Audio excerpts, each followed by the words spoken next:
जरासंध के विषय में भगवान श्री कृष्ण और धर्मराज युधिष्ठिर की बातचीत। भगवान श्री कृष्ण ने धर्मराज से कहा, महाराज, आप में सभी गुण हैं, इसलिए आप राजसूय यज्ञ के वास्तव में अधिकारी हैं। आप सब कुछ जानते हैं, फिर भी आपके पूछने पर मैं कुछ कहता हूं। इस समय राजा जरासंध ने अपने बाहुबल से सब राजाओं को हराकर अपनी राजधानी में कैद कर रखा है। वह उनसे सेवा लेता है। इस समय वही है सबसे प्रबल राजा। प्रतापी शिशुपाल उसी का आश्रय लेकर सेनापति का काम कर रहा है। करुष देश का अधिपति जो महाबली और माया युद्ध में कुशल है, शिष्य के समान जरासंध की सेवा करता है। पश्चिम के अतुल पराक्रमी मुर और नरक देश के शासक यवनाधिपति ने भी उसी की अधीनता स्वीकार कर ली है। आपके पिता के मित्र भगदत्त भी उससे बातचीत करने में झुके रहते हैं और उसके इशारे से अपने राज्य का शासन करते हैं। वंग, पुंड्र और किरात देश का स्वामी मिथ्या वासुदेव घमंडवश मेरे चिन्हों को धारण करता है, अपने को पुरुषोत्तम बतलाता है, मेरी उपेक्षा से ही जीवित है। फिर भी उसने इस समय जरासंध का ही आश्रय ले रखा है। शत्रु की तो बात जाने दीजिए। मेरे सगे श्वशुर भीष्मक, जो पृथ्वी के चतुर्थांश के स्वामी और इंद्र के सखा हैं, भोजराज और देवराज जिनसे मित्रता रखते हैं, जिन्होंने अपनी विद्या बल से पांड्य, कृत और कौशिक देशों पर विजय प्राप्त की थी, जिनका भाई परशुराम के समान बलवान है, वे भी आजकल जरासंध के वश में हैं। हम उनसे प्रेम रखते हैं, उनकी भलाई करते हैं, फिर भी वे हमसे नहीं, हमारे शत्रु से मेल रखते हैं। वे जरासंध की कीर्ति से चकित होकर अपने कुलाभिमान और बलाभिमान को तिलांजलि देकर जरासंध की शरण में रह रहे हैं। धर्मराज, उत्तर दिशा के अधिपति 18 भोज परिवार जरासंध से भयभीत होकर पश्चिम की ओर भाग गए हैं। शूरसेन, भद्रकार, साल्व, यौध, पटच्चर, सुस्थल, सुकुट, कुलिंद, कुंती, शालवायन आदि राजा, दक्षिण पांचाल एवं पूर्व कोसल और मत्स्य, संन्यस्तपाद आदि उत्तर देशों के राजा जरासंध के भय से अपना अपना राज्य छोड़कर पश्चिम और दक्षिण की ओर भाग गए हैं। दानवराज कंस जाति भाइयों को बहुत सताकर राजा बन बैठा था। जब उसकी अनीति बहुत बढ़ गई, तब मैंने सबके कल्याण के लिए बलराम को साथ लेकर उसका वध किया। ऐसा करने से कंस का भय तो जाता रहा, परंतु जरासंध और भी प्रबल हो उठा। उसकी सेना उस समय इतनी प्रबल हो गई थी कि यदि हम लोग अस्त्र शस्त्रों के द्वारा 300 वर्षों तक लगातार उसका संहार करते रहते, तब भी उसका सर्वथा सफाया नहीं कर पाते। वह अपनी शक्ति से राजाओं को जीतकर अपने पहाड़ी किले में बंद कर देता है। भगवान शंकर की उपासना से ही उसे ऐसी शक्ति प्राप्त हुई है। अब उसकी प्रतिज्ञा पूरी हो चुकी है। कैदी राजाओं के द्वारा वह यज्ञ संपन्न करना चाहता है, इसलिए और राजाओं पर विजय प्राप्त करने की चिंता छोड़कर सबसे पहले उन कैदी राजाओं को छुड़ाना चाहिए। धर्मराज, यदि आप राजसूय यज्ञ करना चाहते हैं तो सर्वप्रथम कर्तव्य है कैदी राजाओं की मुक्ति और जरासंध का वध। ये काम किए बिना राजसूय यज्ञ नहीं हो सकेगा। आप स्वयं बुद्धिमान हैं, यज्ञ के संबंध में मेरी तो यही सम्मति है। आप सब बातों को सोचकर स्वयं निश्चय कीजिए और तब अपनी सम्मति बताइए। धर्मराज युधिष्ठिर ने कहा, परम ज्ञान संपन्न श्री कृष्ण, आपने मुझे जैसी सम्मति दी है वैसी और कोई नहीं दे सकता। भला आपके समान संशय मिटाने वाला पृथ्वी पर और कौन है? आजकल तो घर घर में राजा हैं, सभी अपना अपना स्वार्थ सिद्ध करते हैं, परंतु वे सम्राट नहीं हैं। वो पद बड़ी कठिनाई से मिलता है। भगवन, जरासंध से तो हमें भी शंका ही है। सचमुच वो बड़ा दुष्ट है। हम तो आपके बल से ही अपने को बलवान मानते हैं। जब आप ही उससे शंकित हैं, तब मैं उसके सामने अपने को बलवान नहीं मान सकता। मैं ऐसा सोचता हूं कि आप, बलराम, भीमसेन या अर्जुन, इनमें से कोई उसे मार सकता है या नहीं। मैं इस बात पर बहुत विचार करता हूं। मैं तो आपकी सम्मति से ही सभी काम करता हूं। कृपया बतलाइए, क्या किया जाए? धर्मराज की बात सुनकर श्रेष्ठ वक्ता भीमसेन ने कहा, जो राजा उद्योग नहीं करता, दुर्बल होने पर भी बलवान से भिड़ जाता है, युक्ति से काम नहीं लेता, वो हार जाता है। सावधान, उद्योगी और नीति निपुण राजा कम शक्ति होने पर भी बलवान शत्रु को जीत लेता है। भाई जी, श्री कृष्ण में नीति है, मुझ में बल है, अर्जुन में विजय पाने की योग्यता है, इसलिए हम तीनों मिलकर जरासंध के वध का काम पूरा कर लेंगे। भीम की बात सुनकर भगवान श्री कृष्ण ने कहा, राजन, शत्रु की उपेक्षा नहीं की जा सकती। आप में शत्रु विजय, प्रजापालन, तपस्या शक्ति और समृद्धि सभी गुण हैं। जरासंध में केवल एक गुण है, बल। जो लोग उसकी सेवा में लगे हुए हैं वे भी उससे संतुष्ट नहीं हैं, क्योंकि वो उनके साथ बार बार अन्याय करता है। उसने योग्य पुरुषों को अयोग्य काम में लगाकर अपना शत्रु बना लिया है। हम लोग उसे युद्ध के लिए बाध्य करके जीत सकते हैं।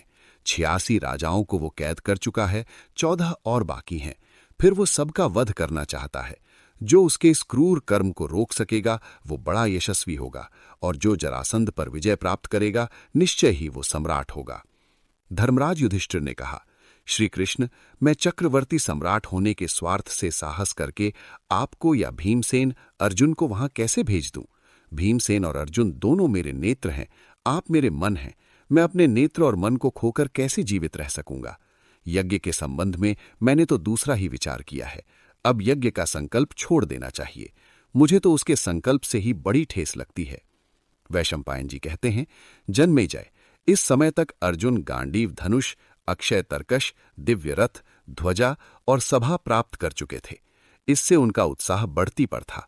उन्होंने धर्मराज के पास आकर कहा, भाई जी, धनुष, शस्त्र, बाण, पराक्रम, सहायक, भूमि, यश और सेना प्राप्त करना बड़ी कठिनाई से मिलता है।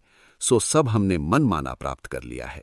लोग कुलीनता की प्रशंसा करते हैं, परंतु मुझे तो क्षत्रियों का बल और वीरता ही प्रशंसनीय जान पड़ती है। यदि हम लोग राजसूय यज्ञ को निमित्त बनाकर जरासंध का वध और कैदी राजाओं की रक्षा कर सकें तो इससे बढ़कर और क्या होगा? भगवान श्री कृष्ण ने कहा, धर्मराज, भरतवंश शिरोमणि कुंती नंदन अर्जुन में जैसी बुद्धि होनी चाहिए वो प्रत्यक्ष दिख रही है। हमारी मृत्यु चाहे दिन में हो या रात में, हम उसकी परवाह नहीं करते। अब तक अपने आप को युद्ध से बचाकर कोई अमर भी तो नहीं हुआ है। इसलिए वीर पुरुष का कर्तव्य है कि वो अपने संतोष के लिए विधि और नीति के अनुसार शत्रु पर चढ़ाई करके विजय की भरपूर चेष्टा कर ले। सफलता में लोक, विफलता में परलोक, दोनों ही अवस्थाओं में अपना काम तो बनता ही है। जरासंध की उत्पत्ति और शक्ति का वर्णन। वैशंपायन जी कहते हैं, जन्मेजय, धर्मराज युधिष्ठिर ने श्री कृष्ण की बात सुनकर उनसे प्रश्न किया। उन्होंने पूछा, श्री कृष्ण, ये जरासंध कौन है? इसे इतनी शक्ति और पराक्रम कहां से प्राप्त हुआ? भला बताइए तो सही। जैसे धधकती हुई आग का स्पर्श करके पतंग जल मरता है, वैसे ही वह आपसे शत्रुता करके भी भस्म नहीं हो गया। इसका क्या कारण है? भगवान श्री कृष्ण ने कहा, धर्मराज, जरासंध के बल वीर्य का वर्णन मैं करता हूं और यह भी बतलाता हूं कि इतना अनिष्ट करने पर भी मैंने अब तक उसे क्यों छोड़ रखा है। कुछ समय पहले मगध देश में बृहद्रथ नाम के राजा राज्य करते थे। वे 3 अक्षौहिणियों के स्वामी, वीरमानी, रूपवान, धनवान, शक्ति संपन्न एवं याज्ञिक थे। वे तेजस्वी, क्षमाशील, दंडधर एवं ऐश्वर्यशाली थे। उन्होंने काशीराज की 2 सुंदरी कन्याओं से विवाह किया और उनसे प्रतिज्ञा की कि मैं तुम दोनों के साथ समान प्रेम रखूंगा। इस प्रकार विषय सेवन करते करते उनकी जवानी बीत गई, परंतु मंगलमय होम, पुत्रेष्टि यज्ञ आदि करने पर भी उन्हें पुत्र की प्राप्ति नहीं हुई। एक दिन उन्होंने सुना कि गौतम कक्षीवान के पुत्र महात्मा चंड कौशिक तपस्या से उपराम होकर इधर आए हैं और एक वृक्ष के नीचे ठहरे हुए हैं। राजा बृहद्रथ अपनी दोनों रानियों के साथ उनके पास गए और रत्न आदि की भेंट करके उन्हें संतुष्ट किया। सत्यवादी चंड कौशिक ऋषि ने राजा बृहद्रथ से कहा कि राजन, मैं तुमसे संतुष्ट हूं, जो चाहो मुझसे मांग लो। राजा ने कहा कि भगवन, मैं अभागा एवं संतानहीन हूं, राज्य छोड़कर तपोवन में आ गया हूं। भला अब मैं वर लेकर क्या करूंगा? राजा की कातर वाणी सुनकर चंड कौशिक ऋषि कृपा परवश हो गए एवं ध्यान करने लगे। उसी समय जिस आम के पेड़ के नीचे वे बैठे हुए थे, उससे एक फल उनकी गोद में गिरा। वह फल था तो बड़ा सरस, परंतु फिर भी तो तोते की चोंच से अछूता था। महर्षि ने उसे उठाकर अभिमंत्रित किया और राजा को दे दिया। वास्तव में उन्हें पुत्र प्राप्ति कराने के लिए ही वह गिरा था। महात्मा चंड कौशिक ने राजा से कहा कि अब तुम अपने घर लौट जाओ, शीघ्र ही तुम्हें पुत्र की प्राप्ति होगी। प्रणाम के पश्चात राजा बृहद्रथ अपनी राजधानी में लौट आए और शुभ मुहूर्त में वह फल दोनों रानियों को दे दिया। रानियों ने उसके 2 टुकड़े किए और बांटकर एक एक टुकड़ा खा लिया। संयोग की बात, महर्षि की सत्यवादिता के प्रभाव से दोनों रानियों को गर्भ रह गया। राजा बृहद्रथ की प्रसन्नता की सीमा न रही। धर्मराज, समय आने पर दोनों के गर्भ से शरीर का एक एक टुकड़ा पैदा हुआ। प्रत्येक में एक आंख, एक बांह, एक पैर, आधा पेट, आधा मुंह और आधी कमर थी। उन्हें देखकर दोनों रानियां कांप उठीं। उन्होंने दुख से घबराकर यही सलाह की कि इन दोनों टुकड़ों को फेंक दिया जाए। दोनों की दासियों ने आज्ञा पाते ही दोनों सजीव टुकड़ों को भली भांति ढककर रनिवास के बाहर डाल दिया। राजन, वहां एक राक्षसी रहती थी। उसका नाम था जरा। वह खून पीती और मांस खाती थी। उसने उन टुकड़ों को उठाया और संयोगवश सुविधा से ले जाने के लिए एक साथ जोड़ दिया। बस, अब क्या, दोनों टुकड़े मिलकर एक महाबली और परम पराक्रमी राजकुमार बन गया। जरा राक्षसी आश्चर्यचकित रह गई। वह वज्र कर्कश शरीर कुमार को उठा तक न सकी। कुमार ने मुट्ठी बांधकर मुंह में डाल ली और वर्षाकालीन मेघ की गर्जना के समान गंभीर स्वर से रोना शुरू किया। रनिवास के लोग वह शब्द सुनकर आश्चर्यचकित हो राजा के साथ बाहर निकल आए। यद्यपि रानियां पुत्र की ओर से निराश हो चुकी थीं, फिर भी उनके स्तनों में दूध उमड़ रहा था। वे उदास मुंह से पुत्र दर्शन की लालसा से भरकर बाहर निकल आईं। जरा राक्षसी राज परिवार की स्थिति, ममता, लालसा और व्याकुलता तथा बालक का मुंह देखकर सोचने लगी कि मैं इस राजा के देश में रहती हूं। इसे संतान की बड़ी अभिलाषा है, साथ ही वह धार्मिक और महात्मा भी है। इसलिए इस नवजात सुकुमार कुमार को नष्ट करना अनुचित है। अब वह मनुष्य रूप धारण करके बालक को गोद में लिए राजा के पास आकर बोली, राजन, यह लीजिए अपना पुत्र। महर्षि के आशीर्वाद से आपको यह प्राप्त हुआ है। मैंने इसकी रक्षा की है, आप इसे स्वीकार कीजिए।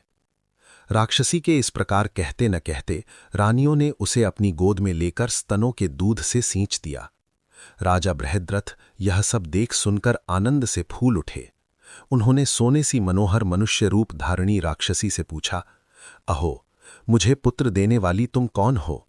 मुझको ऐसा जान पड़ता है कि तुम कोई देवी हो। क्या ये सत्य है? जरा ने कहा, राजन, आपका कल्याण हो। मैं जरा नाम की राक्षसी हूं। मैं आदरपूर्वक आराम से आपके घर में रहती हूं। मैं सुमेरु सरीखे पर्वत को भी निगल सकती हूं।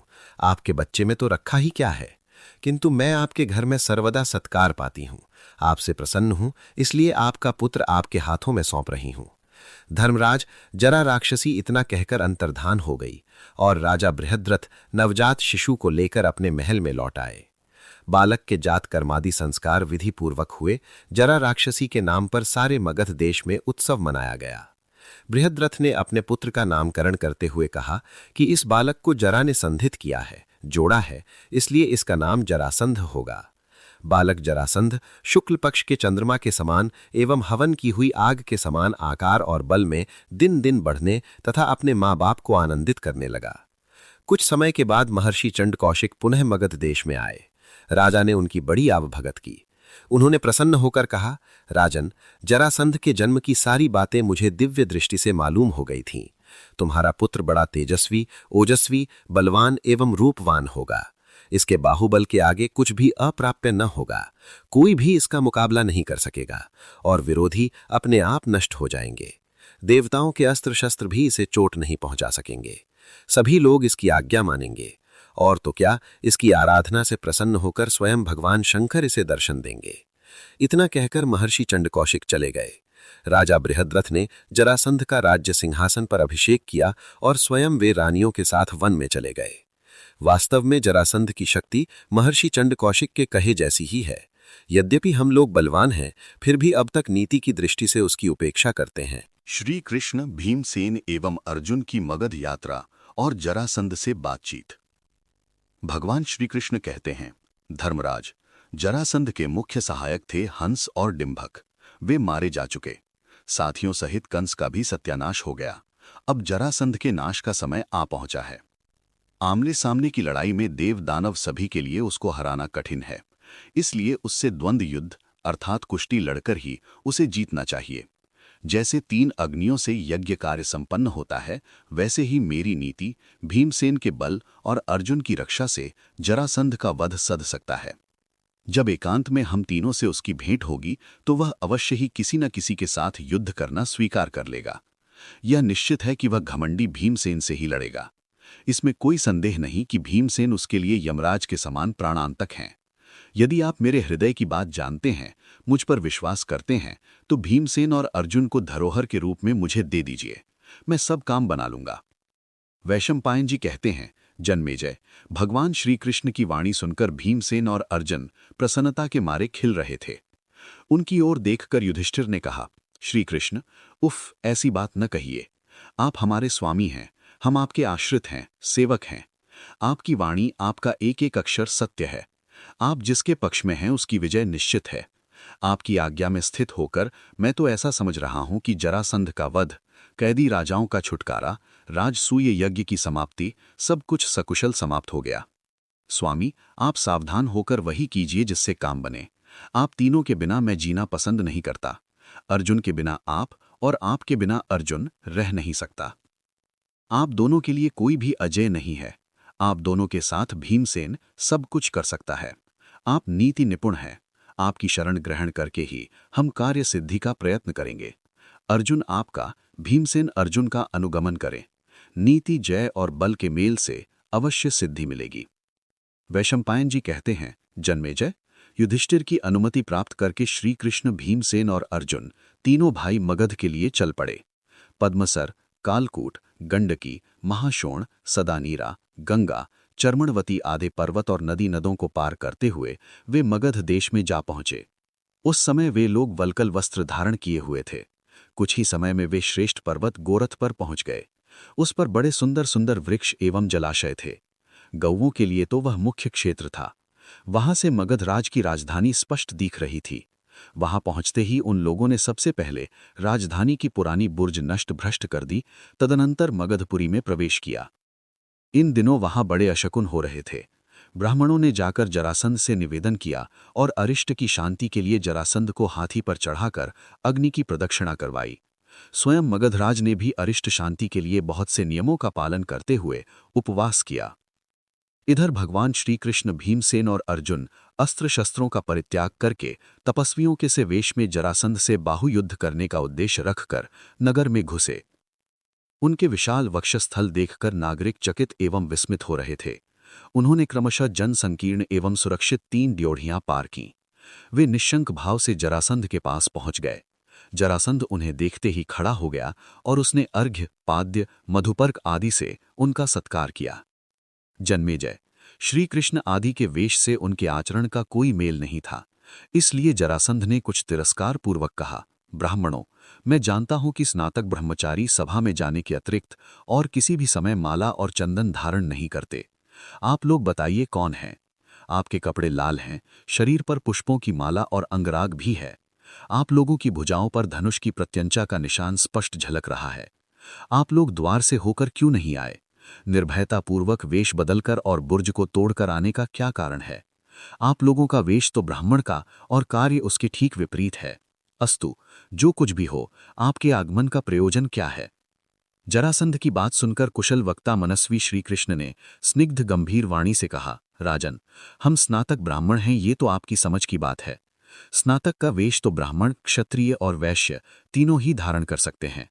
पुष्पमाला धारण करना तो श्रीमानों का काम है। क्षत्रियों की भुजाएं ही उनका बल है। हम वाणी की वीरता नहीं दिखाते। यदि आप हमारा बाहुबल देखना चाहते हो तो अभी देख लें। धीर वीर पुरुष शत्रु के घर में बिना द्वार के और मित्र के घर में द्वार से प्रवेश करते हैं। हमने जो कुछ भी किया है सब सुसंगत है। जरासंध ने कहा, मैंने किस समय आप लोगों के साथ शत्रुता या दुर्व्यवहार किया है, ये ध्यान देने पर भी याद नहीं पड़ता। मुझ निरपराध को शत्रु समझने का क्या कारण है? क्या सत्पुरुषों के लिए यही उचित है? मैं अपने धर्म में तत्पर हूं, प्रजा का अपकार नहीं करता, फिर मुझे शत्रु मानने का कारण? कहीं आप उन्मादवश तो ऐसा नहीं कह रहे हैं? भगवान श्री कृष्ण ने कहा, राजन, तुमने क्षत्रियों का बलिदान करने का निश्चय किया है। क्या ये क्रूर कर्म अपराध नहीं है? तुम सर्वश्रेष्ठ राजा होकर भी निरपराध राजाओं की हिंसा करना कैसे उचित समझते हो? किंतु बात यही है, हम दुखियों की सहायता करते हैं और तुम क्षत्रिय जाति का नाश करना चाहते हो। हम जाति की अभिवृद्धि के लिए तुम्हारे वध का निश्चय करके यहां आए हैं। तुम जो इस घमंड में फूले रहते हो कि मेरे समान कोई योद्धा क्षत्रिय नहीं है, ये तुम्हारा भ्रम है। इस विशाल पृथ्वी के वक्षस्थल पर तुमसे भी अधिक वीर हैं। हमारे लिए तुम्हारा ये घमंड असह्य है। अपने बराबर वालों के सामने ये घमंड छोड़ दो, अन्यथा तुम्हें पुत्र, मंत्री और सेना के साथ यमपुरी में जाना पड़ेगा। हमारे आने का उद्देश्य निश्चय ही युद्ध है। हम ब्राह्मण नहीं हैं। मैं हूं वसुदेव का पुत्र कृष्ण। ये दोनों हैं पांडुनंदन भीमसेन और अर्जुन। हम तुम्हें युद्ध के लिए ललकारते हैं। तुम या तो समस्त कैदी नरपतियों को छोड़ दो अथवा हमारे साथ युद्ध करके परलोक सिधारो। जरासंध ने कहा, वासुदेव, मैं किसी भी राजा को बिना जीते नहीं लाया हूं। तनिक दिखाओ तो सही, वो कौन है जिसे मैंने जीता न हो, जो मेरा सामना कर सकता हो। क्या मैं तुमसे डरकर इन राजाओं को छोड़ दूं? ये नहीं हो सकता। तुम चाहो तो सेना के साथ लड़ लो। मैं एक के साथ या तीनों के साथ अकेले ही लड़ सकता हूं, चाहे एक साथ लड़ लो या अलग अलग। ये कहकर जरासंध ने अपने पुत्र सहदेव के राज्याभिषेक की आज्ञा दे दी। भगवान श्री कृष्ण ने देखा कि आकाशवाणी के अनुसार यदुवंशियों के हाथ से जरासंध का वध नहीं होना चाहिए, इसलिए उन्होंने जरासंध को स्वयं न मारकर भीमसेन के हाथों मरवाने का निश्चय किया। जरासंध वध और बंदी राजाओं की मुक्ति। वैशंपायन जी कहते हैं, जन्मेजय, जब भगवान श्री कृष्ण ने देखा कि जरासंध युद्ध करने के लिए उद्यत हो गया है, तब उन्होंने उससे पूछा, राजन, तुम तीनों में से किसके साथ युद्ध करना चाहते हो? हम में से कौन युद्ध के लिए तैयार हो? जरासंध ने भीमसेन के साथ कुश्ती लड़ना स्वीकार किया। उसने माला और मांगलिक चिन्ह धारण किए, पीड़ा मिटाने वाले बाजूबंद पहने। ब्राह्मण ने आकर स्वस्ति वाचन किया। क्षत्रिय धर्म के अनुसार उसने बख्तर पहना, मुकुट उतारा और बालों को बांधता हुआ खड़ा हो गया। जरासंध ने कहा, भीमसेन, आओ। बलवान के साथ लड़कर हारने पर भी यश ही मिलता है। बलवान भीमसेन श्री कृष्ण से परामर्श लेकर ब्राह्मणों से स्वस्ति वाचन करा जरासंध से भिड़ने के लिए अखाड़े में उतर गए। दोनों ही अपनी अपनी विजय चाहते थे। दोनों ने ही अपनी अपनी भुजाओं को ही शस्त्र बनाया था। हाथ मिलाने के पहले एक ने दूसरे का पैर छुआ। तदनंतर खम और ताल ठोंकते हुए परस्पर गुथ गए। उन्होंने तृणपीड़, पूर्ण योग, सम्मुष्टि आदि अनेकों दाव पेंच किए। उनकी कुश्ती अपूर्व थी। उनका मल्ल युद्ध देखने के लिए हजारों पुरवासी ब्राह्मण, क्षत्रिय, वैश्य, शूद्र, स्त्री एवं वृद्ध इकट्ठे हो गए। उनके प्रहार और छीना झपटी से बड़ी कर्कश ध्वनि होने लगी। वे कभी हाथों से एक दूसरे को ढकेल देते, गर्दन पकड़कर घुमा देते, कभी एक दूसरे को खदेड़ते, खींचते, घसीटते, घुटनों से चोट करते और हुंकार करते हुए घूंसों का प्रहार करते। वे जिधर जाते उधर की जनता भाग खड़ी होती। दोनों हट्टे कट्टे, चौड़ी छाती और लंबी बांह वाले पहलवान अपनी भुजाओं से इस प्रकार लड़ रहे थे मानो लोहे के बेलन टकरा रहे हों। वो युद्ध कार्तिक कृष्ण प्रतिपदा से प्रारंभ होकर लगातार 13 दिन रात तक बिना खाए पिए और बिना रुके चलता रहा। 14वें दिन रात के समय जरासंध थक कर कुछ ढीला पड़ गया। उसकी ये दशा देखकर भगवान श्री कृष्ण ने भीमकर्मा भीमसेन को उभारते हुए कहा, वीर भीमसेन, थक जाने पर शत्रु को अधिक दबाना उचित नहीं। अरे, अधिक जोर लगाने पर तो वो मर ही जाएगा। इसलिए अब तुम जरासंध को ज्यादा न दबाकर केवल बाहुयुद्ध करते रहो। श्री कृष्ण की बात सुनते ही भीमसेन ने जरासंध की स्थिति समझ ली और उसे मार डालने का संकल्प किया।